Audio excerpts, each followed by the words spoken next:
히브리서 2장 10절에서 3장 6절입니다. 키워드는 신실한 그리스도, 주를 따르는 여정, 소망을 가진 자들의 신실함입니다. 그러므로 만물이 그를 위하고 또한 그로 말미암으니가 많은 아들들을 이끌어 영광에 들어가게 하시는 일에 그들의 구원의 창시자를 고난을 통하여 온전하게 하심이 합당하도다. 거룩하게 하시는 이와 거룩하게 함을 입은 자들이 다 한 근원에서 난지라. 그러므로 형제라 부르시기를 부끄러워하지 아니하시고 이르시되 내가 주의 이름을 내 형제들에게 선포하고 내가 주를 교회 중에서 찬송하리라 하셨으며 또다시 내가 그를 의지하리라 하시고 또다시 볼지어다 나와 및 하나님께서 내게 주신 자녀라 하셨으니 자녀들은 혈과 육에 속하였음에 그도 또한 같은 모양으로 혈과 육을 함께 지니심은 죽음을 통하여 죽음의 세력을 잡은 자 곧 마귀를 멸하시며 또 죽기를 무서워함으로 한평생 매여 종로로 타는 모든 자들을 놓아주려 하심이니 이는 확실히 천사들을 붙들어 주려 하심이 아니요 오직 아브라함의 자손을 붙들어 주려 하심이라. 그러므로 그가 범사의 형제들과 같이 되심이 마땅하도다. 이는 하나님의 일에 자비하고 신실한 대제사장이 되어 백성의 죄를 속량하려 하심이라. 그가 시험을 받아 고난을 당하셨은즉 시험받는 자들을 능히 도우실 수 있느니라. 그러므로 함께 하늘의 부르심을 받은 거룩한 형제들아, 우리가 믿는 도리의 사도이시며 대제사장이신 예수를 깊이 생각하라. 그는 자기를 세우신 이에게 신실하시기를 모세가 하나님의 온 집에서 한 것과 같이 하셨으니 그는 모세보다 더욱 영광을 받을 만한 것이 마치 집 지은 자가 그 집보다 더 존귀함 같으니라. 집마다 지은 이가 있으니 만물을 지으신 이는 하나님이시라. 또한 모세는 장래에 말할 것을 증언하기 위하여 하나님의 온 집에서 종으로서 신실하였고 그리스도는 하나님의 집을 맡은 아들로서 그와 같이 하셨으니 우리가 소망의 확신과 자랑을 끝까지 굳게 잡고 믿으면 우리는 그의 집이라. 아멘. 10절은 그러므로로 시작합니다. 그리스도께서 우리를 영광스러운 지위로 회복하시기 위해서 우리와 같은 사람으로 이 땅에 오셨습니다. 그리고 한 사람으로 살고 죽으셨습니다. 그러므로 이분을 통해서 구원이 이루어지는 것이 합당하다고 했습니다. 그분은 사람이 되셨고 고난을 통하여서 온전하게 되신 분입니다. 여기서 온전하게 되셨다는 것은 이전에 부족한 부분이 채워지거나 성장해서 드디어 감당할 능력이 생겼다는 의미가 아닙니다.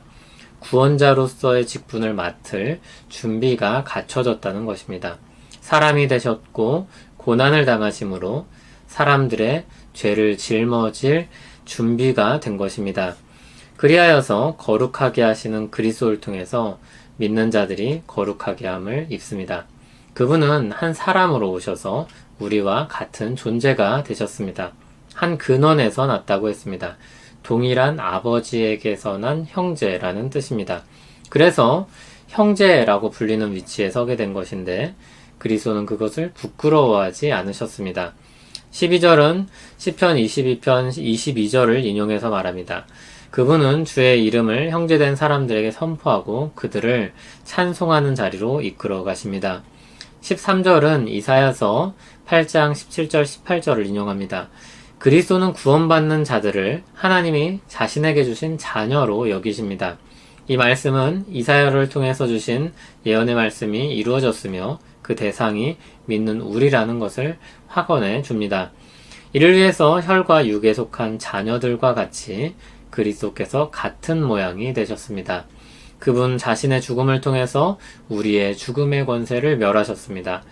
죄의 형벌에 대한 죽음을 대신 받으시기 위해서 혈과 육을 취하셨고 실제로 죽으셔서 우리의 죽음의 형벌을 대신 받으신 것입니다. 15절을 보면 이것은 죄로 인해 죽음에 매인 자들을 위한 것입니다. 16절에서와 같이 천사들을 위한 일이 아니었습니다. 17절에서 그리스도께서 형제들과 같이 되심으로 백성의 죄를 속량하셨다고 했습니다. 그렇게 고난받아 죽으신 그리스도는 시험받는 자들의 고난을 아시며 능히 도우실 수 있는 분입니다. 3장 1절은 또 그러므로 라고 말하며 시작합니다. 이렇게 우리의 구원의 창시자가 되신 그리스도가 오셨으니 믿는 자들이 무엇을 해야겠습니까?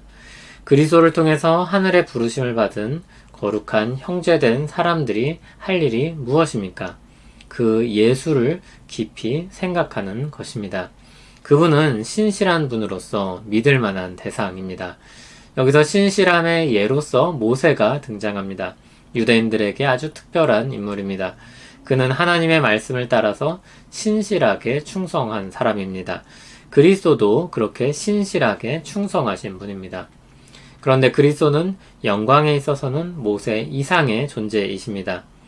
그분이 우리 믿음을 시작하게 하시며 신실하게 이끄셔서 완성에 이르게 하실 것입니다. 모세는 종으로서 신실했고 그리스도는 아들로서 그와 같이 신실하다고 했습니다. 이것이 우리 소망의 확신이며 자랑입니다. 이것을 끝까지 잡고 믿는 자들이 하나님의 집, 즉 하나님의 가족입니다. 주님이 죄인을 구원하러 오셔서 그들과 함께 먹고 마실 때 사람들은 비난했습니다. 죄인의 친구라고 불렀습니다. 그러나 주님은 그것을 부끄러워하지 않으셨습니다. 오히려 그것 때문에 왔다고 하셨습니다. 그들을 위해서 왔다고 하셨습니다. 그들을 구원하기 위해 오셨다고 했습니다. 그분은 신실하게 자기 백성을 구원하시기 위해 십자가에 달려 죽으시고 부활하셨습니다. 그분께서 신실하게 우리를 구원의 여정 끝까지 데려가실 것입니다. 그러므로 그분을 깊이 생각해야 할 것입니다. 신실하신 그리스도를 붙잡고 가면 언젠가 우리는 믿음의 여정의 끝을 보게 될 것입니다. 그 끝은 우리가 처음 가졌던 믿음대로 소망이 실현되는 아주 좋은 날이 될 것입니다. 신실한 그리스도로 말미암아서 우리 구원은 견고합니다.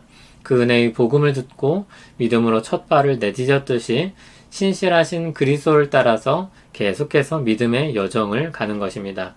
그러므로 믿음의 삶은 신실하신 그리스도를 따라서 가는 삶이라고 말할 수 있습니다. 교회는 모일 때마다 그리스도에 대해서 말해야 합니다. 말씀을 통해서 그리스도를 선포하고 찬양을 통해서 그리스도께서 행하신 일들을 노래하고 그리스도의 이름으로 기도해야 합니다. 예수님의 이름을 깊이 생각하는 것은 추상적인 것이 아닙니다. 막연히 머릿속에 예수라는 이름을 떠올리고 거듭 주문을 외우듯이 읊조리는 것이 아닙니다.